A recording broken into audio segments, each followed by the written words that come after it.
கூத்தாடி அப்படின்னு சொல்லக்கூடிய வசைபாடல் வந்து இந்த குற்றச்சாட்டு வந்து திருமாவை நோக்கி தான் பாயணும். அப்ப நீங்க ஏன் வந்து அன்னைக்கு விஜயகாந்துக்கு இப்படி சப்ப கட்டு பேசுனீங்க, எந்த அடிப்படையில பேசுனீங்க? அப்ப அதே அடிப்படையில விஜயம் அதே அடிப்படையில சொல்லும் போது அவரையா நீங்க கூத்தாடியா பாக்குறீங்க? இது ஒரு பாயிண்ட். முழுக்க நேத்து பிரச்சனையில, அதாவது இந்த ஈவெண்ட்ல வந்து ஹீரோன்னு பார்க்க போனா ஆதவ் அர்ஜுன், அவருடைய பேச்சு தான் வந்து ரொம்ப பேசுபடு பொருளா ஆனது. 8 பக்க அறிக்கை விடுறார். என்னுடைய கேள்வி என்னன்னா, இந்த 8 பக்க அறிக்கை யாருக்கான அறிக்கை? கட்சியை உடைச்சிருவாங்க, கூட்டணியை உடைச்சிருவாங்க, கூட்டணி எப்ப உடையும்? இடத்துல திருமாவளவன் அவர்கள் அந்த மேடையில இருந்திருந்தா ஆதவ் அர்ஜுனா இந்த மாதிரி பேசி இருக்கிறதுக்கு உண்டான வாய்ப்பு வந்திருக்காது. அப்ப இங்க அம்பேத்கரா, இங்க வந்து திமுகவா அப்படிங்கிற ஒரு கேள்வி மறைமுகமா கேட்கிறார் அவர். வணக்கம் சார். வணக்கம் ஜெய். நேற்று தமிழக வெற்றி கழக தலைவர் விஜய் அம்பேத்கருடைய புத்தக வெளியீட்டு விழாவில் கலந்துக்கிறாரு. அந்த புக் ரிலீஸ் தான் ஈவெண்ட் அப்படின்னாலும் ஒரு அரசியல்வாதியா அவர் என்ன திட்டத்தோட நேற்று வந்திருக்கிறாரு நீங்க பாக்குறீங்க? அவரோட ஸ்பீச்சா இருக்கட்டும், அவர் பாடி லாங்குவேஜ் எல்லாம் பார்க்கும்போது இந்த நிகழ்வை அவர் எதற்காக பயன்படுத்தி இருக்கிறார் அரசியல் களத்துல? இந்த நிகழ்வை பார்க்கும்போது நேற்று வந்து நல்லாவே மைலேஜ் ஸ்கோர் பண்ணியிருக்காங்க. என்ன காரணம்னா, எந்த ஆங்கிள் சார்? இப்போ வந்து ஒரு அம்பேத்கர் வந்து அனைவருக்குமான தலைவருங்கிறது தான் இந்த புத்தக வெளியீட்டினுடைய தலைப்பே. இந்த நோக்கி தான் திருமாவளவன் அவர்களுடைய இத்தனை நாள் நீண்ட நெடிய பயணம். அதாவது வந்து அவரே என்ன சொல்றாரு, தன்னையும் வந்து ஒரு குறிப்பிட்ட சமூகத்துக்கான அரசியல் தலைவராக இல்லாமல் வெகுஜன மக்களுடைய அரசியல் தலைவராக நிரூபிச்சுக்கணுங்கிறதுல தான் அவருடைய முனைப்பு இருக்கு. அதே மாதிரி அம்பேத்கரை வந்து இன்னுமே வந்து ஒரு குறிப்பிட்ட சமூகத்தினுடைய தலைவராக தான் பெரும்பாலான மக்கள் பார்க்குறாங்க. அதோட இன்னொரு வார்த்தையும் ஏற்கனவே சொல்லியிருக்காரு, தலித் அல்லாத அரசியல் தலைவர்கள் யார் வீட்லேயுமே அம்பேத்கரனுடைய ஃபோட்டோ இல்லை நான் பார்த்த வகையில்னு பகிரங்கமாக விமர்சனம், அதாவது குற்றச்சாட்டு வைக்கிறார். அந்த மாதிரி இருக்கக்கூடிய அம்பேத்கரை வந்து இன்னைக்கு பட்டி தொட்டி பூராமே வந்து இத்தனை வருடங்களாக ஒவ்வொரு கிராமமாக மேடை, ஆயிரக்கணக்கான மேடை ஏறி அம்பேத்கரனுடைய கொள்கையும் அவருடைய கோட்பாடுகளையும் முன்னெடுத்து தான் அவருடைய கட்சியாகட்டும், அவருடைய கொள்கையாகட்டும், தன்னுடைய வாழ்க்கை பயணத்தையும் பயணிச்சுக்கிட்டு இருக்கார். அப்போ இன்னைக்கு வந்து அம்பேத்கர் வந்து அனைவருக்குமான தலைவருங்கிறத தான் அவர் எஸ்டாப்ளிஷ் பண்ணணுங்கிறது போராட்ட களத்தில் இருக்கார். அந்த மாதிரி இருக்கும்போது அப்படிப்பட்ட ஒரு புத்தக வெளியீட்டு விழா தான் நேற்று நடந்த நிகழ்வு. அப்போ அந்த மாதிரி அவர் பயணத்தில் இது வந்து ஒரு பெரிய மைல்கல், அவர் கிராஸ் பண்ண வேண்டிய ஒரு பெரிய மைல்கல். இன்னைக்கு அந்த இடத்துல திருமாவளவன் அவர்கள் இருந்திருந்தாருன்னா அவருக்கு ஒரு பெரிய பலன் கிடைச்சிருக்கும், ஒரு அறுவடை கிடைச்சிருக்கும். இன்னைக்கு திருமாவளவன் அந்த இடத்துல இல்லாதனால இன்னைக்கு வந்து அதனுடைய அறுவடையை செஞ்சது வந்து விஜய் வந்து அந்த முழு அறுவடையை செய்யறதா பாக்குறோம். இந்த கிரெடிட் பூராமே வந்து விஜய்க்கு வந்து போய் சேர்றதா. ஒரு ஈவெண்ட்ல நீங்க சொல்லக்கூடிய அது நடந்துருமா? அம்பேத்கர் ஃபாலோவர்ஸா இருக்கட்டும், இல்ல பட்டியல் சமூக மக்களா இருக்கட்டும், விஜய் தான் நமக்கான ஒரு பாதுகாவலர் அப்படின்ற முடிவுக்கு எப்படி வருவாங்க ஒரே ஈவெண்ட்ல? இல்ல நான் அதுக்காக உடனே எல்லாரும் இங்க வந்துருவாங்கன்னு சொல்ல வரல. இந்த ஒரு பெர்ஸ்பெக்டிவ் சேஞ்ச் சொல்றேன் நான். எக்ஸாக்ட் சேஞ்ச் அங்க நடக்க போறது இல்ல. இப்ப அவர் கடைசியில கூட சொல்றாரு, இந்த மாதிரி அம்பேத்கரனுடைய புத்தக வெளியீட்டு விழாக்கு கூட வர முடியாத அளவுக்கு அவருக்கு கூட்டணியினுடைய நிர்பந்தம் இருக்குது, பிரஷர் இருக்குங்கிறத என்னால யூகிச்சுக்க முடியுதுங்கிறார். அப்ப இவ்வளவு பெரிய பிரச்சனை, இவ்வளவு பெரிய முக்கியமான நிகழ்வு, அவருடைய வாழ்க்கையில முக்கியமான நிகழ்வு யாரு? திருமாவளவன் அவர்களுடைய வாழ்க்கையில. ஏன்னா அந்த புத்தகத்துல கூட முதல் கட்டுரை அவருடையதுதான். அப்ப இந்த மாதிரி ஒரு நிகழ்வுக்கு கூட திருமாவளவன் வர முடியாத அளவுக்கு கூட்டணியினுடைய தலைமை நிர்பந்தங்கும் போது, அப்ப இங்க அம்பேத்கரா, இங்க வந்து திமுகவா அப்படிங்கிற ஒரு கேள்வி மறைமுகமா கேட்கிறார் அவர். அப்ப அந்த மாதிரி இருக்கும்போது இன்னைக்கு அம்பேத்கருக்கு கூட அவரால் வந்து இங்க உட்கார முடியலங்கிறத ஒரு எஸ்டாப்ளிஷ்மெண்ட், அதாவது ரீடிங் பிட்வீன் த லைன்ஸ். அப்ப இந்த இடத்துல என்ன ஆகுதுனாக்கா, இன்னைக்கு வந்து ஆதவ் அர்ஜுனா பேசும்போது ஒன்னு சொல்றாரு, கருத்தியல் மிக்க தலைவரா விஜய் உருவாகிட்டு வராரு அப்படிங்கிற ஆரம்பத்துல சொல்றாரு. அடுத்தது வந்து இந்த மாதிரி கருத்தியல் தலைவர்கள் தான் வந்து தமிழ்நாட்டை ஆள வரணும், பிறப்பாலேயே ஒருத்தர் வந்து மன்னராட்சி மாதிரி இதை ஆளக்கூடாதுன்னு சொல்றாரு. ஆரம்பத்துல வந்து கருத்தியல் தலைவரா உருவாகிட்டு இருக்காரு விஜய்ங்கிற வார்த்தையும் வருது. அடுத்தது வந்து கருத்தியல் தலைவர்கள் தான் வந்து முதலமைச்சராக வரணுங்கிறதும் ஒரு கோட்பாடு உள்ளார வருது. அப்ப இது வந்து இந்த இடத்துல திருமாவளவன் அவர்கள் அந்த மேடையில இருந்திருந்தா ஆதவ் அர்ஜுனா இந்த மாதிரி பேசி இருக்கிறதுக்கு உண்டான வாய்ப்பு வந்திருக்காது. அதாவது 12Bன்னு ஒரு படம் வந்துருச்சு, பார்த்துருப்பீங்கன்னு நினைக்கிறேன். அதாவது வந்து அதுல கதாநாயகன் வந்து பஸ்ஸுக்கு போவான். அந்த பஸ் கிடைச்சிருந்துச்சுன்னா அவனுடைய வாழ்க்கை எப்படி போகுங்கிறது ஒரு ட்ராக்கு, அந்த பஸ்ஸை மிஸ் பண்ணியிருந்தா வாழ்க்கை எப்படி போகுங்கிறது இன்னொரு ட்ராக். அந்த மாதிரி 2 ட்ராக்ல அந்த படம் செஞ்சிருப்பாங்க.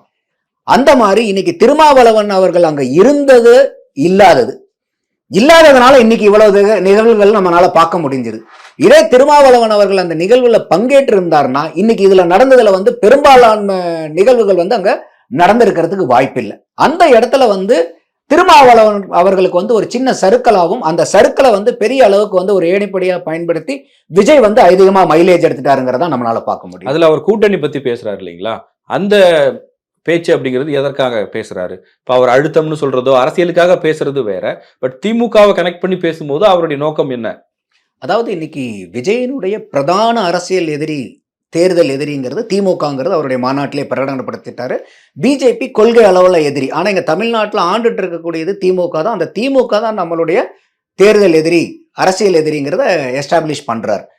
அப்ப இன்னைக்கு இந்த மாதிரிலாம் எவ்வளவுதான் வந்து மக்கள் விரோத செயல்கள் இருந்தாலும் இன்னைக்கு நிறைய விஷயங்கள் நம்ம பார்க்குறோம். நம்ம ஒவ்வொன்றா கவுண்ட் பண்ண வேண்டியதில்லை. ஏகப்பட்ட இன்னைக்கு யாரும் வந்து தமிழ்நாட்டில் இந்த ஒரு 4 ஆண்டு கால திமுக ஆட்சி முடிவில் வந்து ரொம்ப சந்தோஷத்தில் திக்குமுக்காடி போயிருக்க ஆள்கள்லாம் இல்லை. எந்த இடத்துல எந்த செக்மெண்ட்டை எடுத்தீங்கனாலும் சிரமங்கள் சிரமங்கள் சிரமங்கள்ங்கிறது தான் அதிகமாக மக்கள்கிட்ட இருக்கு. ஆனால் இந்த மாதிரிலாம் என்னதான் ஆன்டி இன்கம்பன்சி இருந்தாலும் அவங்களுடைய ஒரே ஒரு கணக்கு என்னன்னா, கூட்டணியை வந்து நம்ம பக்கத்தில் வச்சுக்கிட்டோம்னா இது வந்து கூட்டணி கணக்கு தான் தேர்தலுங்கிறது. இப்போ நம்மளே பல இடத்துல பேசியிருக்கோம். கலை யதார்த்தம்ங்கிறது வேறையா இருக்கு. சில கட்சிகள் வந்து கூட்டணி போகணும், கூட்டணி அமைச்சாதான் வெல்லக்கூடிய வாய்ப்புகள் இருக்கு. ஆனா இந்த மாதிரி கூட்டணி மட்டுமே வந்து ஒரு வெற்றியை நிர்ணயிக்குது அப்படிங்கிறது வந்து மக்களுக்கு உண்டான நல்ல அரசியலை கொடுக்காது. ஆனா இன்னைக்கு கலை யதார்த்தம் என்னதான் பண்ணாலும் கடைசியில் ஒரு 8-10 கட்சி கூட்டணி சேர்ந்தா எல்லாத்துக்கும் இத்தனை நம்பரா கூட்டி பார்த்தா இந்த நம்பர் அந்த நம்பரை விட பெருசா இருக்கு, அதனால இவங்க தான் ஜெயிப்பாங்கிறது ஒரு யதார்த்தமா மாறிடுச்சு. அதைத்தான் வந்து இங்க விஜய் என்ன சொல்றாருன்னாக்கா, அப்ப எந்த அளவுக்கு நீங்க வந்து உங்களுடைய சுயலாபத்துக்காக சுயநலத்துக்காக நீங்க கூட்டணி கட்சியை எவ்வளவோ திட்டம் போட்டு நீங்க இழுத்து பிடிக்கிறீங்க. அப்படியெல்லாம் நீங்க பண்ணா கூட நீங்க இருமாப்போட 200 தொகுதி நீங்க ஜெயிப்போன்னு சொல்றது வந்து உங்களுக்கு வந்து ஏமாற்றத்துல முடியும். அதுக்கு வந்து மக்களே வந்து உங்களுக்கு மைனஸ் பண்ணிடுவாங்க அப்படிங்கிற இடத்துலதான் அவர் கூட்டணியை பத்தி பேசுறாரு. ஏன்னா இன்னைக்கு திமுகவினுடைய 2024 தேர்தல் நம்பர் எடுத்து பார்த்தோம்னா, நம்ம நிறைய நேர்காணல்கள் இதை பத்தி சொல்லியிருக்கேன். அதாவது வந்து அவங்க 39க்கு 39 ஜெயிச்சிட்டனால பெரிய பலமான கட்சியெல்லாம் இல்லை அவங்க. ஏன்னா அவங்களுடைய வாக்கு சதவீதம் வெறும் 27% தான். 39 தொகுதியில் நிற்கிறாங்க. போன தடவை 2019 வந்து 21 தொகுதியில் நிற்கிறாங்க. 1,27,00,000 வாக்கு வாங்குறாங்க. இந்த தடவை 22 தொகுதி நிற்கிறாங்க. 1,17,00,000, 10 லட்சம் வாக்கு குறையுது. ஒரு தொகுதி எச்சா நிற்கிறாங்க. அப்ப நீங்க எப்படி பெர்மிட்டேஷன் காம்பினேஷன் நீங்க போட்டு கால்குலேட் பண்ணீங்கனாலும் 11 to 12% வாக்கு திமுகவுக்கு மட்டும் இந்த எலெக்ஷன்ல காணா போச்சு. ஆனா அந்த வெற்றி இவங்களுடைய சறுக்களை மறைச்சிருச்சு.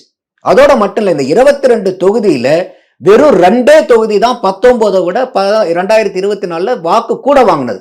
ஒன்னு வந்து தங்கத்தமிழ் செல்வன், இன்னொன்னு வந்து வேலூரினுடைய கதிரானந்த். இந்த 2 பேர் தான். மொத்தமா கூட்டணி எடுத்துக்கிட்டீங்கன்னா கூட 39 சீட். அந்த 39 சீட்ல 5 சீட்டு தான் 2019 விட 24 அதிகமா வாக்கு வாங்கினது.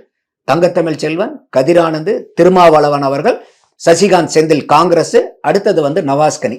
இந்த 5 பேரு தான் 39 தொகுதியில 2019 விட வாக்கு கூட வாங்கினது. அப்போ எவ்வளவு பெரிய சர்க்கிள்ல வந்து திமுக இருக்காங்கன்னு நம்ம பாக்குறோம். அப்போ இதுல இந்த கூட்டணி பத்தி சொல்லும் போது நீங்க விஜய் சைட்ல இருந்து நீங்க சொல்றீங்க இல்லையா, இப்போ ஒரு கட்சி தொடங்கி ஆட்சிக்கு வரணும்னு சொல்லக்கூடியவர் அவருடைய பலத்தை நம்பாம நம்ம வந்து நின்னாலும் வெற்றி பெற முடியும் அப்படின்னு நம்பாம திருமாவளவனுடைய மனசாட்சி இங்கதான் இருக்குன்னு சொல்லும் போது அப்ப இவர் இப்பவே டிபெண்டபிளா மாறுறாருல. ஒரு கூட்டணி கட்சி இங்க வந்தாதான் இவர் வெற்றி பெற முடியும் அப்படிங்கிற ஒரு நிலையை அவருடைய பேச்சு வெளிப்படுத்தலையா? இல்ல, 2 ஸ்ட்ராட்டஜி இருக்கு எப்பயுமே. ஒண்ணு வந்து உங்களை நீங்க திடகாத்த படிக்கிறது, உங்களை ஸ்ட்ரென்த் கெயின் பண்ணிக்கிறது ஒரு கட்சியா, உங்க சைட்ல ஒரு கூட்டணி கொண்டு வருது. 2வது எதிராளியை பலகீனப்படுத்துறது. இன்னைக்கு பெரிய பெரிய கட்சிகள் எல்லாமே வந்து பாத்தீங்கன்னா அவங்களுடைய தொடர் வெற்றிக்கு காரணம் எப்பயுமே இந்த 2 சைடான ஸ்ட்ராட்டஜி எடுப்பாங்க. அப்ப திருமா தன் பக்கம் வரலனாலும் பரவாயில்ல, திமுகவோடு இருக்கக்கூடாது. ஆமா, இன்னைக்கு நீங்க எதிராளியை பலகீனப்படுத்தணும். நீங்க அவர் உங்களோட வராரா வெளியே போறாராங்கிறது முக்கியம் இல்ல. 2 ஒன்னு என்னைய பலப்படுத்திக்கணும், முதல் நம்பர் 1. 2வது என்னைய பலப்படுத்திக்கிறதோட மட்டும் நான் நின்னுட்டேன்னா என்னைய விட எதிராளி பலமாயிட்டான். அப்ப அந்த இடத்துல உங்க வியூகம் மாறிடும். அப்போ என்னைய நான் பலப்படுத்திக்கணும், 2வது என்னுடைய எதிராளியும் பலகீனப்படுத்தணும். இதுதான் 2 pronged ஸ்ட்ராட்டஜி. இப்போ அங்க அத்தனை கட்சிகள் இருக்கு, அவங்களெல்லாம் விட்டுட்டு திருமாவை மட்டும் குறிவைத்து அந்த ஈவெண்ட்டுக்கு அவர் வரதா இருந்துச்சு, அதனால பேசுறாரு.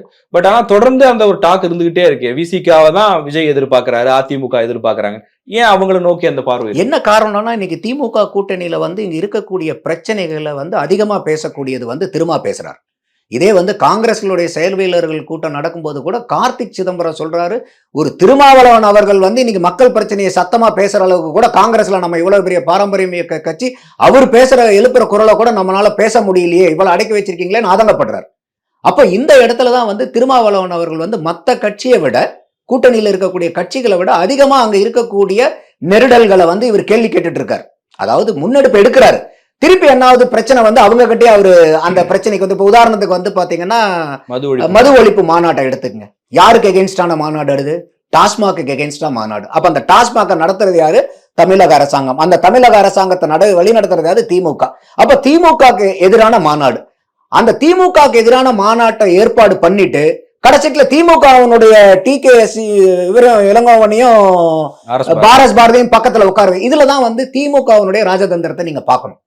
இதேதான் இங்க இந்த இடத்துல திருமாவளவன் செஞ்சிருக்கணுங்கிறது என்னுடைய பார்வை. ஏன்னா அன்னைக்கு வந்து அந்த மது ஒழிப்பு மாநாட்டுல டிவிகேஎஸ் இளங்கோவனும் ஆர்எஸ் பாரதியும் அந்த இடத்துல இல்லைன்னா அங்க பேசின மக்கள் பூரா அதோட அந்த பேச்சு தான் பேசியிருப்பாங்கன்னு நீங்க நினைக்கிறீங்களா? பல பேர் திமுகவை விமர்சனம் பண்ணிருப்பாங்க, பல பேர் டாஸ்மாக பத்தி பேசியிருப்பாங்க. அந்த இடத்துல அந்த கம்யூனிஸ்ட் அந்த லேடி அவங்க மட்டும்தான் அதை பத்தி பேசினாங்க. மத்த எந்த தலைவருமே தமிழக அரசாங்கத்தையோ டாஸ்மாகையோ பெருசா விமர்சனம் பண்ணல.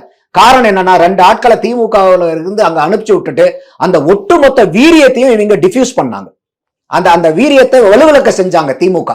அப்ப இந்த இடத்துல திருமாவளவன் வந்து இந்த மாநாட்டுக்கு போய், அதாவது இந்த நேத்து நடந்த புத்தக வெளியீட்டு விழால போய் திருமாவளவன் அவர்கள் அங்க உட்கார்ந்து இருந்தா இத்தனை பிரச்சனைகள் வந்து அங்க ஆதவர்ஜுனா வந்து இன்னைக்கு நேத்து பேசினதை அவரால் பேசியிருக்கவே முடியாது. ஏன்னா என்ன சொல்ல போனா ஆதவர்ஜுனா வந்து மேடையில கூட இல்லாம கீழே கூட உட்கார்ந்து இருக்கலாம் ஒரு கோ பப்ளிஷரா திருமாவளவன் அந்த இடத்துல இருக்கும்போது. அப்ப திருமாவளவன் அங்க பேசியிருக்கக்கூடிய அரசியல் வந்து வேறையா இருந்திருக்கும், அவருடைய முன்னெடுப்பு வேறையா இருந்திருக்கும். அப்ப நீங்க இந்த அளவுக்கு வந்து உங்களுக்கு ஒரு சர்க்கிள் வர்றதுக்கு நீங்களே ஒரு காரணம் ஆயிட்டீங்க.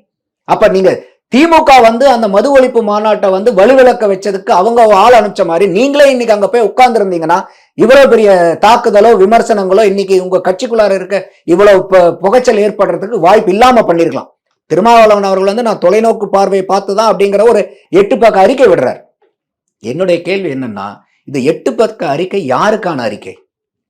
கட்சியை உடைச்சிருவாங்க, கூட்டணியை உடைச்சிருவாங்க, கூட்டணி எப்ப உடையும்? ஒன்னா நீங்க எனக்கு கூட்டணியில இருக்க பிடிக்கல, நீங்க வெளியே ஒரு அரசியல் சாயம் பூசுறாங்கன்னு சொல்றாரு. நான் எனக்கு விஜய் மேல எந்த ஒரு பகையும் இல்ல, ஒரு எதிரியும் கிடையாது. நான் வரேன்னு சொன்ன நிகழ்ச்சி தான். நான் வர வேணான்ற முடிவை எப்ப எடுக்கிறேன் அப்படின்னா, ஒரு டெய்லி நியூஸ் பேப்பர்ல நாங்க 2 பேரும் அங்க போறதே கூட்டணிக்கான அச்சாரம் தொடக்க புள்ளின்னு சொல்றாங்க. அது தேவையில்லாத குழப்பத்தை ஏற்படுத்துங்கிறதுனால நான் அவாய்ட் பண்றேன்னு சொல்றாரு. அதுக்கு அவருக்கான உரிமை தானே. இல்ல, அதாவது நீங்க பத்திரிகையில வந்த செய்தி பொய்யா, உண்மையான செய்தி வந்துச்சா, பொய்யான செய்தி வந்துச்சா? நிகழ்வு நடக்கிறதுங்கிறது உண்மைதான். அந்த நிகழ்வுக்கு ஒரு உள்நோக்கம் கற்பிக்கிறது இருக்கு. அப்போ ஒரு நிகழ்வு நடக்குது, அது அதிகாரப்பூர்வமான அனௌன்ஸ்மெண்ட் இல்லை, எனக்கு ஒரு முன்னாடியே அந்த நிகழ்வு தெரிஞ்சதுன்னா பத்திரிகைக்கு அதுக்கு தலைப்பு செய்தியா இல்லையா? பத்திரிகை அதுதானே இன்னைக்கு நடக்கக்கூடியதை முன்கூட்டியே கணிக்கிறதும் அவங்க அது பண்றது தானே. இல்ல, அந்த மேடைக்கு வர்றதுனாலே அது அரசியல் கூட்டணியோட முடிச்சு போடுறாங்களா? அதனால யாரு முடிச்சு போடுறாங்கிற கேள்வி அந்த பத்திரிகை தான் போட்டிருக்கு. இல்ல, யாரு முடிச்சு போடுறது? யாரு? இப்ப திருமாவளவன் அவர்கள் வந்து விஜயோட மேடையை பகிர்ந்துக்கிறாரு அப்படின்னா அது யாரு வந்து அரசியல் முடிச்சு போடுறாங்க? பத்திரிகைகளும் என்ன முடிச்சு போடுறாங்க? விஜயோட திருமாவளவன் கூட்டணியில சேர போறாரு, அதுக்கான தொடக்க புள்ளி தான் இதுன்னு வெளியில பேச ஆரம்பிக்கிறாங்கல்ல. அது வந்து கண்டு வருத்தப்பட வேண்டியது யாரு? அப்படி அது உண்மையாக இருக்குமானால் யாரு வருத்தப்படணும்? அதுக்கு திருமாவளவன் வந்து விஜய் வர்றதே அது தேவையில்லாத விஷயம்ன்றாரு. நான் முயற்சி பண்ணி அதை பேசினா ஓகே. இப்ப சாயம் வரலையா? அது இன்னைக்கு இவ்வளவு பக்க விமர்சனங்கள் இவ்வளவு எல்லா இடத்துலயுமே பேசப்படுது இல்லை. அதாவது ஒரு பழமொழி சொல்லுவாங்க இல்லையா, உளவாய மூடலாம், ஊர்வாய மூட முடியாது. அப்ப நீங்க வந்து உங்க சைட்ல இருந்து, அதாவது நான் எதுக்காக கேள்வி கேட்க வந்தேன்னா, யாருக்காக இந்த 8 பக்க அறிக்கைனா, ஒன்னா உங்களுடைய கூட்டணி உடைஞ்சிரும், இல்ல கூட்டணியில இருந்து ஒன்னா நீங்க வெளியே வரணும், இல்லைன்னா திமுக உங்க மேல வந்து மன வருத்தப்பட்டு இல்லைங்க கூட்டணியில வேண்டான்னு சொல்லணும். இது 2 தானே, வேற யாருக்கும் வாய்ப்பு இல்லை. இப்ப இன்னைக்கு பிஜேபி பார்த்து ஏதாவது இவங்க கூட்டணியில இருந்து விலக்கி விட்டுருங்கன்னு ஏதாவது விளையாட முடியுமா? இல்ல அண்ணா திமுக விளையாட முடியுமா? இல்ல விஜய் தான் விளையாட முடியுமா? அப்போ உங்க 2 பேர்த்துக்குள்ளார இருக்கக்கூடிய உறவு திமுகவுக்கும் விடுதலை சிறுத்தைகளுக்கும், அப்ப உங்களுக்குள்ளார இவர் என்ன சொல்றாரு? இல்ல எனக்கு திமுக இருந்து எந்த விதமான நிர்பந்தமும் இல்லைங்கிறார். அப்ப நிர்பந்தமே இல்லைன்னா எதுக்காக இந்த 8 பக்க அறிக்கை? ஏன்னா இப்ப என் மேல அவருக்கு வந்து முழுக்க நம்பிக்கை இருக்கு, விஜய் கூட போய் உட்கார்ந்தாலும் பிரச்சனை இல்லை, எங்களுக்குள்ளார கம்ப்ளீட் அண்டர்ஸ்டாண்டிங் இருக்குன்னா திருமாவளவன் அங்க போய் இருந்திருக்கலாமே. அப்ப நீங்க அங்க போய் இருக்கும்போது இன்னைக்கு எந்த ஒரு அம்பேத்கரை வந்து நீங்க அனைவருக்குமான தலைவர்னு நீங்க இத்தனை ஆண்டு கால பயணம் உங்களுக்கு அதை நோக்கி தானே. அப்ப அதுக்கு ஒரு முக்கியமான நிகழ்வு நடக்கும் போது நீங்க அந்த இடத்துல இல்லாதது உங்களுக்கு ஒரு மைனஸ் பாயிண்ட் தானே. மற்றவங்க எல்லாம் என்ன சொல்லிட்டாங்கன்னா என்ன பண்றதுன்னு. இன்னொன்னு, திருமாவளவன் அவர்களை இது வரைக்கும் யாரும் விமர்சிக்கப்படாதவர், அவர் மேல எழுப்பாத கேள்விகளா, அவர் சொல்லாத பதில்களா, இது இப்ப புதுசா இப்பதான் விமர்சனத்தை பார்க்க போறாரா? வேற எந்த எதிர்க்க கட்சி தலைவர்களும் சந்திக்காத விமர்சனங்களையும் கேள்வி கணைகளையும் சந்திச்சவர் தானே திருமா அவர்கள். இல்ல, அப்போ நீங்க சொல்றதுல இருந்து புரிஞ்சுக்கிறது என்னன்னா, ஒருவேளை திமுக இந்த நிகழ்வை பார்த்து நம்மளை கூட்டணியில இருந்து வெளியேற்றுவதற்கோ அல்லது இவர் கூட்டணியில வேணாங்கிற பாயிண்ட்டுக்கு அவங்க போயிருவாங்களோன்ற அச்சம் இருக்குன்னு சொல்ல வரீங்களா? ஆமா, இல்ல இப்ப அவரே என்ன சொல்றாரு, இல்ல எங்களுக்கு கூட்டணியில எந்த விதமான அழுத்தமும் இல்லைன்னா என்ன அர்த்தம் சார், நீங்க எங்க வேணா போய்க்கிங்க, எந்த ஃபங்க்ஷன் வேணா அட்டன் பண்ணுங்க, யார் கூட வேணா பேசிக்கிங்க, எங்களுக்கு அதனால என்னங்கிறது தானே அது அதனுடைய கருத்து. அப்ப அந்த மாதிரி திமுகவே இருக்கும்போது நீங்க ஏன் அடுத்த அவங்க சொல்லுவாங்களே இவங்க சொல்லுவாங்களேன்னு நீங்க பதற வேண்டிய பயப்பட வேண்டிய காரணம் என்ன வருதாங்க? திமுகவிலேயே தொடரணுங்கிறது அவருடைய உண்மையான எண்ணமா? அப்ப திருமாவளவன் அதை தான் சொல்லிட்டு இருக்காருல்ல. இப்ப கூட நேத்து கூட என்ன சொல்றாரு, நாங்க தொடர்ந்து இதுலயே தான் இருக்க போறோம்ன்றாரு. அப்ப நிர்பந்தமும் இல்லங்கிறாரு. அப்புறம் எதுக்காக நீங்க இந்த 8 பக்க அறிக்கை, யாருக்கான இந்த அறிக்கை? அப்ப நீங்க இப்ப இன்னைக்கு நீங்க அந்த பத்திரிகைக்காக இந்த விளக்கம் கொடுக்க போறீங்களா? நீங்க கொடுக்குற விளக்கத்தை வச்சு அந்த பத்திரிகையாளர்கள் ஆமா ஆமான்னு சொல்லிட போறாங்களா? நான் தான் சொன்ன முதல்ல, என் மேல உங்களுக்கு நம்பிக்கை இருந்துச்சுன்னா உங்களுக்கு நான் விளக்கம் கொடுக்கணுங்கிற அவசியமே இல்லை, நீங்க என்னை நம்புவீங்க. என் மேல உங்களுக்கு நம்பிக்கை இல்லைன்னா நான் எந்த விளக்கம் கொடுத்தாலும் நீங்க என்னை நம்ப போறது இல்லை. அப்ப எதுக்காக இந்த அறிக்கை? அப்ப நீங்க இது விமர்சனங்கள் வரத்தானே செய்யும். அப்ப விமர்சனத்துக்காக எல்லாமா நீங்க ஒவ்வொருத்தரும் இந்த பத்திரிகை தான் சொல்லிட்டா பண்றது, அந்த பத்திரிகை என்ன சொன்னா பண்றதுக்குங்கிறதுக்காக எல்லாமா நீங்க ஒரு அரசியல் முன்னெடுப்பு எடுத்துட்டு இருப்பீங்க. அது தேவையில்லை. ஒண்ணு நீங்க உங்களுக்கு திமுகவுக்கும் உங்களுக்கும் உள்ளாட அந்த உறவு முறிஞ்சிராம இருக்கணும், அவ்வளவுதான். அப்ப அது உங்களுக்கு எந்த இடத்துலயும் பாதிப்பு இல்லைங்கும் போது நீங்க வேற யாரை பத்தியுமே நீங்க கவலைப்படணுங்கிற அவசியம் இல்லை. இன்னொன்னு இன்னைக்கு பேசும்போது சொல்றாரு, திருமா தடுமா இருக்கிறார், அவர் ஸ்டெடியா இல்லைன்னா சொல்றாங்க அவருடைய கருத்துல. நான் உறுதியா தான் இருக்கேன், நீங்க நினைக்கிறதெல்லாம் செய்யணும்னு எனக்கு என்ன அவசியம்? உங்களுக்கு ஒரு நாள் இப்ப மீடியா அப்படின்னா உங்களுக்கு ஒரு நாள் தலைப்பு செய்தி வரும், அரசியல் விமர்சகர்களா இருக்கீங்க இல்ல பத்திரிகையாளர்களா இருக்கீங்க அப்படின்னா உங்களுக்கு ஒரு அஜெண்டா இருக்கலாம், அதுக்கெல்லாம் நான் தீண்டி போட முடியுமா? அதே தான் நானும் கேட்கிறேன், அதே தான் நானும் சொல்றேன். ஒரு பத்திரிகை சொல்லிருச்சு, ஒரு ஆள் டிவில உட்காந்து பேசுறாருங்கிறதுக்காக திருமாவளவன் அவர்கள் இவ்வளவு நடவடிக்கை எடுக்கணுங்கிற அவசியம் இல்லை. எங்களுக்குள்ளார உறவு இருக்குது, திமுகவுக்கு எனக்கு நல்லபடியா இருக்கு, நாங்க அதே கூட்டணி. ஏன்னா டெய்லி காலையில எந்திரிச்சோன்னா அதுதானே சொல்றாரு, நாங்க கூட்டணியில இருக்கோம்னு சொல்றாரு. அந்த அளவுக்கு இருக்கும்போது நீங்க அடுத்தவங்க விமர்சனத்தை பத்தி கவலைப்படுறீங்க? அன்லஸ் அண்ட் அதர்வைஸ் திமுக உங்களை விமர்சிக்காம இல்ல திமுக உங்களை சந்தேகப்படாம நீங்க யாருக்கும் சந்தேக தெளிதல் பண்ணணுங்கிற அவசியமே இல்லை. அதுதான் என்னுடைய பாயிண்ட். அப்ப அவர் சொல்றதே தான் நானும் சொல்றேன். அப்ப ஒவ்வொருத்தரும் இப்படி எல்லாம் விமர்சிக்கிறாங்கிறதுக்காக நீங்க நான் நடவடிக்கை எடுக்க முடியுமான்னு கேக்குறீங்க. அப்புறம் நீங்க அப்படி சொல்லிட்டு நீங்க அந்த மாதிரி நடவடிக்கை எடுக்கிறீங்கன்னு கேக்குறேன். இது அம்பேத்கருக்கான ஃபங்க்ஷன். இது விஜய் வந்தா என்ன, யாரு வந்தா என்ன, நான் போய் அந்த களத்துல நிப்பேன். இது அனைவருக்குமான தலைவர் அம்பேத்கர்ங்கிறதுக்காக தான் இத்தனை வருஷம் அரசியல் நான் பண்ணிட்டு இருக்கேன். அதுக்கு ஒரு முத்தாய்ப்பான ஒரு நிகழ்வு நடக்கும்போது அந்த இடத்துல நான் இருக்க வேண்டியது கட்டாயம். இவர் அங்க போயிருக்கணும்ன்ற நான். இவர் இன்னும் சொல்ல போனா ஸ்டாலின் கிட்ட போய் இவரே கூட நேர்ல பார்க்க முடியாதவர் இல்ல. அவரே போய் பார்த்துட்டு, சார் இந்த மாதிரி ஃபங்க்ஷன் நடக்குது, இது முக்கியமான ஃபங்க்ஷன், நான் இந்த ஃபங்க்ஷனுக்கு போய் ஆகணும், இது எனக்கு முக்கியமான தருணம்னு சொல்லிட்டு கூட இவர் போய் அட்டன் பண்ணிருக்கணும். அப்போ நீங்க இந்த இடத்துல என்னன்னா, ஒரு ஃபங்க்ஷனுக்கு போகும்போது இவங்க 2 பேரும் பேசணும்னு முடிவு பண்ணிட்டாங்கன்னா ஜெய், அந்த ஃபங்க்ஷன் மட்டும்தான் அவங்க 2 பேருக்கு பேசுறதுக்கு உண்டான வாய்ப்பா? இன்னைக்கு டெக்னாலஜியில் யாருமே எதுவுமே பேச முடியாதா? ஓகே, போன்ல பேசினாதான் ட்ரேஸ் பண்ணிடுவீங்க, வாட்ஸ்அப்ல பேசினா என்ன பண்ணுவீங்க? இல்ல இன்னைக்கு வேற டூல்ஸே இல்லையா ஒருத்தர் கான்டாக்ட் பண்ணிக்கிறதுக்கு? அப்ப இதெல்லாம் பாத்தீங்கன்னா அந்த இடத்துலதான் மத்தவங்களும் அந்த விமர்சனத்தை வைக்கிறாங்க. திருமாவளவன் தடுமாறுறாரா, ஏன் தேவையில்லாம இப்படி சொல்றாரு, அவருக்கு முக்கியமான நிகழ்வுல கூட அதைத்தான் விஜயும் சொல்றாரு. இவர் அம்பேத்கருடைய நிகழ்வுக்கு கூட வர முடியாத அளவுக்குன்னு இதுக்கு கூட அப்படின்னு ஒரு வார்த்தை போடுறாரு. அதான் பவர்ஃபுல்லான வேர்டு அங்க. அப்ப அந்த இடத்துல பார்க்கும்போது நான் யூகிக்கிறேன் அவங்களுடைய பிரச்சனை அப்படின்ட்டு. அப்ப இந்த கூட்டணிக்குள்ளார ஒரு பிரச்சனை இருக்குதுங்கிறத நான் யூகமா சொல்றேன்னு அவர் சொல்றாரு. அப்ப அதுக்கு வழிவகுத்தது யாரு? அப்ப நீங்க அந்த இடத்துல போய் உட்கார்ந்து இருந்தீங்கன்னா ஆதவர்ஜனாவும் இந்த பேச்சை பேசியிருக்க போறதில்ல, விஜய் இந்த கருத்தை வச்சிருக்க போறதில்ல. ஏன்னா நேத்து நடந்த ஃபங்க்ஷன்ல பார்க்கும்போது விஜய் அவர்களுடைய பேச்சு சாதாரணமான பேச்சு தான். இந்த கடைசி அந்த ஒரு வார்த்தை திருமாவளவன் இந்த கூட்டணி தலைமையினுடைய அழுத்தம் அப்படிங்கிறத தவிர மீதி பெரிய விஷயங்கள் எதுவுமே விஜய் அவர்கள்ட்ட அரசியல் நெடி இருக்கக்கூடிய வார்த்தைகள் முழுக்க நேத்து பிரச்சனையில, அதாவது இந்த ஈவெண்ட்ல ஹீரோன்னு பார்க்க போனா ஆதவர்ஜன் அவருடைய பேச்சு தான் ரொம்ப பேசுபடு பொருளா ஆனது. அதையும் சொல்றாங்க, ஆதவர்ஜுன் தான் திருமாவை இயக்குகிறார் கட்டுப்படுத்துவார்னு சொல்றதெல்லாம் சிறுபிள்ளைத்தனமான ஒரு வாதமா இருக்கும். அவர் ஒரு 45 வருஷமா பொது வாழ்க்கையில இருக்காரு, அவரை போய் ஒரு கூத்தாடி இப்படி சொல்றாருன்னு சொல்ல போனா ஆளுர் ஷானவாஸ்லாம் ஒரு டிபேட்ல சொல்றாரு, விஜயை கிரிட்டிசைஸ் பண்றாரு. உங்களுடைய பாயிண்ட் ஆஃப் வியூல இந்த வாதம் இருக்குல்ல, திருமாவை ஆதவ் தான் இயக்குகிறார் அப்படிங்கிறதுல நீங்க உடன்படுறீங்களா அந்த வாதத்துல? இல்ல, நான் மாறுபடுறேன். எனக்கு 2 பெர்ஸ்பெக்டிவ் இதுல நான் சொல்றேன். ஒன்னு சானவாஸ் சொன்னது, இதே சானவாஸ் இன்னைக்கு கூத்தாடிங்கிறதுல ரொம்ப உணர்ச்சி வசப்பட்டு பேசுறாரு. மக்கள் நல கூட்டணின்னு ஒண்ணு வச்சாங்க, அதுக்கு யாரு தலைமையேற்றது? அமைச்சது பூரா திருமா. முதலமைச்சர் வேட்பாளரா யாரை நிறுத்துறாரு? விஜயகாந்தை நிறுத்துறாரு. அப்ப அந்த விஜயகாந்துக்காக இவர் பேசும்போது இவர் எம்ஜிஆருக்கும் ஜெயலலிதாவுக்கும் இல்லாத ஒரு சிறப்பம்சம் விஜயகாந்த் கிட்ட என்ன இருக்குது, அவருக்கு என்ன சொல்லிட்டு பேசுறாருன்னா, இவரை ஏன் வந்து முதலமைச்சரா பண்றாரு, ஏன் வந்து திருமாவளவன் முதலமைச்சரா இல்லைங்கிறதுக்காக கேட்கிறாங்க. ஆனா இன்னைக்கு விஜயகாந்த் அவர்கள் முதல்வர் ஆச்சுன்னா திருமாவே முதல்வர் ஆன மாதிரி தான். ஏன்னா அவர் வந்து இது வரைக்கும் யாரும் சொல்லாத கருத்தான ஆட்சியிலும் பங்கு அதிகாரத்திலும் பங்குங்கிற விஜயகாந்த் சொல்லியிருக்காருன்றாங்க. அப்ப அன்னைக்கு இதே விஜயகாந்த் அன்னைக்கு அவரும் கூத்தாடி தானே. அன்னைக்கு நடிகனை வந்து நீங்க ஆட்சியிலும் பங்கு அதிகாரத்திலும் பங்குன்னு சொன்னாரு. அதுக்காக இவர் எம்ஜிஆர் விடவோ ஜெயலலிதாவோடவோ முற்றிலும் மாறுபட்டவர் விஜயகாந்த்னு இதே திருமாவளவன் அவர்கள் வந்து பொது மேடையில பேசியிருக்காரு. அப்ப இதே கருத்தை தானே இன்னைக்கு வந்து விஜயும் எதிரொலிக்கிறாரு. நீங்க 2001 மூப்பனார் கூட நீங்க தேர்தல் களத்தை சந்திக்கும் போது நான் ஓங்கி ஒழிச்ச வார்த்தைன்னு திரும்ப பல இடத்துல சொல்லியிருக்காரு. அதே தானே இன்னைக்கு விஜயும் சொல்றாரு. அன்னைக்கு விஜயகாந்த் சொன்னாரு, இன்னைக்கு விஜய் சொல்றாரு. அந்த காந்தம் மட்டும் தானே மிஸ்ஸிங்க. அப்ப அவர் சொன்னா ஒண்ணு, இவர் சொன்னா வேறையா அதுக்கு. அப்ப உங்களுடைய குரலை தானே இவங்களும் எதிரொலிக்கிறாங்க. அப்ப ஷானவாஸ் வந்து நீங்க கூத்தாடி அப்படின்னு சொல்லக்கூடிய வசைபாடல் வந்து இந்த குற்றச்சாட்டு வந்து திருமாவை நோக்கி தான் பாயணும். அப்ப நீங்க ஏன் வந்து அன்னைக்கு விஜயகாந்துக்கு இப்படி சப்ப கட்டு பேசுனீங்க, எந்த அடிப்படையில பேசுனீங்க? அப்ப அதே அடிப்படையில விஜயம் அதே அடிப்படையில சொல்லும் போது அவரையா நீங்க கூத்தாடியா பாக்குறீங்க? இது ஒரு பாயிண்ட். ரெண்டாவது வந்து பாத்தீங்கன்னா, திருமாவை வந்து ஆதவ அர்ஜுனா இயக்குறாரானா அப்படி பார்க்கல. ஏன்னா அந்த அளவுக்கு வந்து திருமாவளவனர்கள் வந்து ஆற்றல் இல்லாத அரசியல் தலைவர்கள் இன்னைக்கு இருக்கக்கூடிய அரசியல் களத்துல ரொம்பவே வந்து ஒரு திடகாத்திரமான ஒரு அரசியல் தலைவரை தான் நான் திருமாவளவனை பாக்குறேன். என்னுடைய பார்வை என்னன்னா, திருமாவளவன் அவர்களுடைய அறிவுறுத்தலின் பேரில் தான் ஆதவ அர்ஜுனா செயல்படுறாருங்கிற நான் பாக்குறேன்.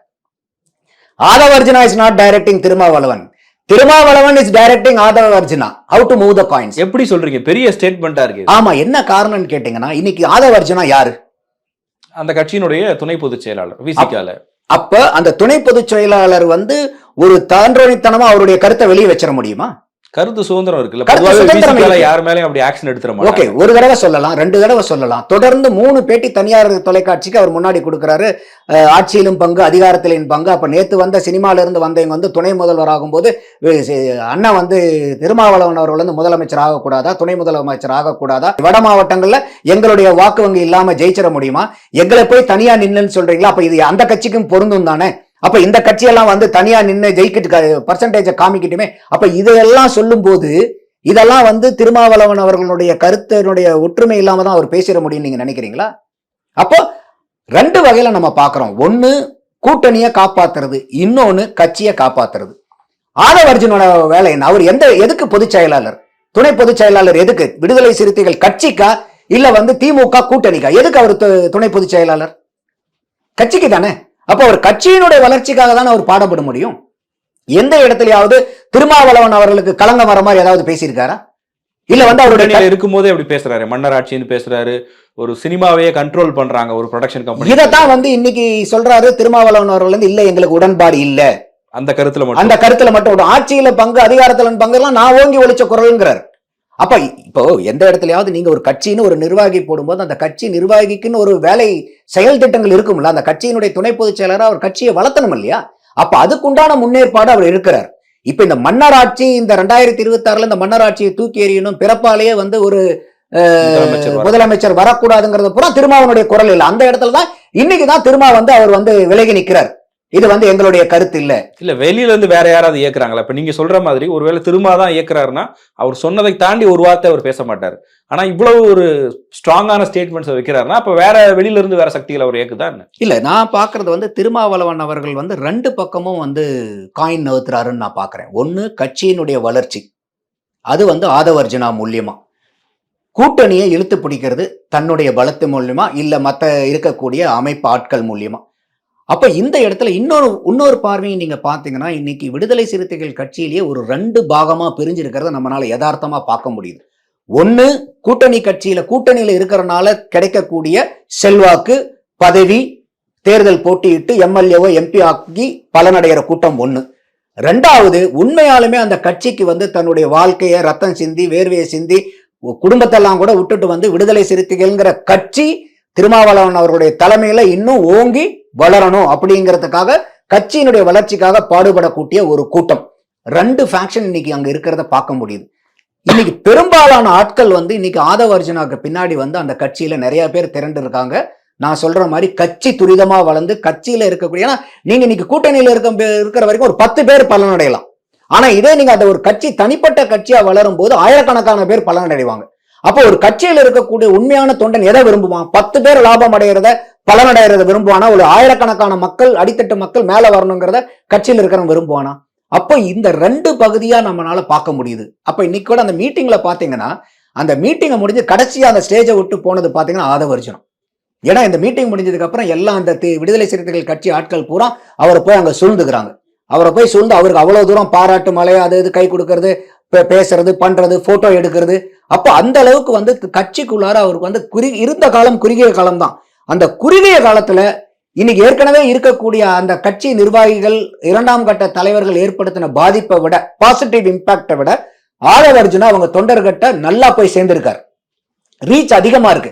இவர் வந்து உண்மையாலுமே நம்ம கட்சியை வளர்த்துறதுக்கான ஒரு தலைவனா நமக்கு தெரிகிறாரு. நம்ம கட்சியை வந்து ரொம்ப தூக்கி பிடிக்கிறாரு. எந்த இடத்துலயும் நம்ம கட்சியை விட்டு கொடுக்கல. நம்ம கட்சியினுடைய ஸ்ட்ரென்த் என்னங்கிறத ஓங்கி ஒழிக்கிறாரு. அதுதான் நேற்று ஸ்டேஜ்லயும் பேசுறாரு. நீங்க 25% வச்சிருக்கிறீங்க, நீங்க எப்படி பெரிய ஆட்கள்னு நீங்க உங்களை சொல்லிக்கிறீங்க அப்படின்னு கேட்கிறாரு. திமுகவை பார்த்து தான் கேட்கிறாரு. 27% இந்த 2024 அவங்களுக்கு வந்து வாக்கு கிடைச்சிருக்கு. அப்ப இந்த மாதிரிலாம் இருக்கும்போது விடுதலை சிறுத்தைகள் கட்சி ஒரு 2 பங்கமா இருக்கு. இது திருமாவளவன் நம்ம பல நேர்காணல சொல்லியிருக்கோம். எந்த ஒரு கூட்டணி கட்சியிலையும் நீங்க தொடர்ந்து அதிகமா பயணிக்க அந்த பெரிய கட்சி இந்த சின்ன கட்சியை வந்து சுவீகரிக்க ஆரம்பிக்கும். இதுல வந்து கூட்டணி கட்சிகள் வந்து ரொம்ப கண்ணும் கருத்துமா இருக்கணும். இல்லைன்னா அந்த கட்சியில் இருக்கக்கூடிய பல ஆட்கள் திமுகவினுடைய ஆட்களா மாறிடுவாங்க. அந்த மாதிரி மாறிட்டு இருக்கக்கூடிய ஆட்களையும் நம்ம பார்க்கிறோம். இதேதான் காங்கிரஸ்லயும் நடக்குது. சில பேர் வந்து நாம காமராஜர் ஆட்சியை கொண்டு வருவோங்கும் போதே பக்கத்துல இருந்தே இருக்கிற ஆள் சொல்றாரு, இல்ல இப்ப நடக்கிறதே காமராஜர் ஆட்சி தான். அப்ப என்னென்ன அர்த்தம்னாக்கா உங்களுக்கு தமிழ்நாட்டுல காங்கிரஸ்க்கு வேலையே இல்லைன்றாங்க. யார் சொல்றா? காங்கிரஸ் ஆட்கள். அப்ப இதெல்லாம் வந்து ஒரு கட்சியில ஒரு தொடர்ந்து ஒரு குறிப்பிட்ட அளவுக்கு மேல நீங்க அதை சார்ந்தோ இல்ல அது கூட நீங்க சேர்ந்து பயணிக்கும் போது அந்த பெரிய கட்சி இந்த சின்ன சின்ன கட்சிகளினுடைய நிர்வாகிகளை சுவீகரிக்கும். அப்ப அந்த கட்சி வலுவிழக்க சான்சஸ் ஜாஸ்தி. அதையெல்லாம் புரிஞ்சுக்கிட்டு தான் ஆதவ அர்ஜுனா வந்து சில எதிர்ப்பு குரல் அங்க கொடுக்கிறார். அந்த கட்சியை வளர்க்கறதுக்கு உண்டான குரல். நேத்து ஃபங்க்ஷன்ல மட்டும்தான் அவர் பேசின இந்த மன்னராட்சி, பிறப்பாலேயே ஒருத்தர் சீஃப் மினிஸ்டர் ஆக முடியாதுங்கிற இந்த வார்த்தை தான் திருமாவளவன் அவர்கள் வந்து இது வரைக்கும் சொல்லாத வார்த்தைகள். மற்றபடி அவர் கட்சி சார்ந்து இது எல்லாமே வந்து அவருக்கு திருமாவளவன் அவர்களுக்கு உடன்பாடு இருக்கக்கூடிய வார்த்தைகள் தான். அப்போ இதுதான் 2 ஸ்ட்ராட்டஜி அவர் எடுக்கிறார். ஒன்னு கூட்டணியும் இழுத்து பிடிக்கணும், கட்சியும் வளர்த்தணும். இது 2மே வந்து திருமாவளவன் அவர்களுக்கு முக்கியமா இருக்கு. அப்ப இந்த திருமாவளவன் அவர்கள் தான் இதுவரைக்கும் வந்து ஆதவ அர்ஜுனாவை காய் நவுத்துனது. இன்னைக்கு வந்து அது உச்ச நிலைக்கு போயிட்டு கொஞ்சம் ப்ராப்ளமா மாறுது. இப்ப வெடிக்குது. அப்ப இது வெடிக்கும் போது என்ன பண்றதுங்கிறது தெரியல. இப்ப இன்னைக்கு ஆதவ அர்ஜுனா மேல ஒரு ஒழுங்கு நடவடிக்கை எடுக்கிறேன்னு சொல்லி இவர் கட்சி விட்டு நீக்கிறாங்கன்னே வச்சுக்கோங்க, ஒரு அதீத செயல்பாடா. அப்படி நீக்கினாங்கன்னா கூட வெறும் ஆதவ அர்ஜுனா மட்டும் அங்கிருந்து வெளியே போறதுக்கு வாய்ப்பு இல்லை. பல பேர் வந்து ஆதவ அர்ஜுனாக்கு பின்னாடி விடுதலை சிறுத்தைகள் இருந்து அவர் எங்க போய் சேர்றாரோ அங்க போய் சேர்றதுக்கு வாய்ப்புகள் அதிகம். ஏன்னா இன்னைக்கு விஜய் கட்சி ஆரம்பிக்கும் போதே அந்த மாநாட்டுல வந்து அம்பேத்கர்னு சொல்லும் போது எழுந்த கரகோஷத்தை நீங்க பார்த்திருப்பீங்க. ஒலி எந்த அளவுக்கு வந்து அவ்வளவு சவுண்ட் வந்துச்சுன்னு. அப்போ அவருக்கு விஜய் கட்சி ஆரம்பிக்கும் போதே ஒரு பெரும்பான்மையான ஆட்கள் வந்து இங்கிருந்து அங்க இடம்பெயர்றதை நம்மளால பார்க்க முடியுது. இப்ப நீங்க வந்து ஆதவ அர்ஜுனாவே நாங்க ஒழுங்கு நடவடிக்கை எடுக்கிறோம்னு நீங்க டிஸ்மிஸ் பண்றீங்க, இல்ல வெளியே நீக்கிறீங்கன்னா அவர் எங்க போய் சேருவார்? இப்போ அவருக்கு இது வரைக்கும் அரசியல் பண்ணவர் சும்மா இருக்க மாட்டார். அரசியல்ல இருந்து பழகினீங்க, அவங்க சும்மா இருக்க மாட்டாங்க. ஏதோ ஒரு இடத்துல அவங்க ஒரு வடிகால் பார்ப்பாங்க. சே ஃபார் ஆர்குமெண்ட் சேக் இன்னைக்கு வந்து ஆதவ அர்ஜுனா வந்து இன்னைக்கு விஜய் கூட போய் சேர்றாருன்னு வச்சுங்க, இன்னைக்கு அதிகமான வாய்ப்பு இருக்கிற மாதிரி தெரியுது. அப்படி போய் சேர்ந்தாங்கன்னா அது யாருக்கு லாபம், யாருக்கு நஷ்டம்? விஜய்க்கு லாபம், திருமாவளவன் அவர்களுக்கு நஷ்டம். அப்ப இந்த இடத்துலயும் விஜய் வந்து ஸ்கோர் பண்றாரு திருமாவளவன் அவர்களோட. அப்ப இப்படிதான் நான் வந்து இந்த நிகழ்வுகளை பாக்குறேன். அப்ப திருமாவளவன் அவர்கள் வந்து அவர் வந்து நான் தொலைநோக்கு பார்வையில பார்த்தேன்றாரு. ஆனா இதெல்லாம் அவர் தொலைநோக்கு பார்வையில பார்க்காம விட்டுட்டாரோங்கிறது என்னுடைய பார்வை. இதையெல்லாம் பார்த்து தெளிந்து முன்கூட்டியே கணிச்சிருந்து அந்த இடத்துல போய் ஸ்டேஜ்ல அவர் உட்கார்ந்து இருக்கணும். அவர் உட்கார்ந்து இருந்தா இந்த நிகழ்ச்சியே வேற மாதிரி நடந்திருக்குங்கிறதா என்னுடைய பார்வை. இவ்வளவு சச்சரவுகள், இவ்வளவு விமர்சனங்கள், இவ்வளவு பிரச்சனைகள் வந்து விடுதலை சிறுத்தைகள் கட்சிக்கு வர வேண்டிய அவசியமே இருந்திருக்காது. ஓகே சார், நிறைய விஷயங்கள் டீகோட் பண்ணியிருந்தீங்க. ரொம்ப நன்றி சார். நன்றி ஜெய்.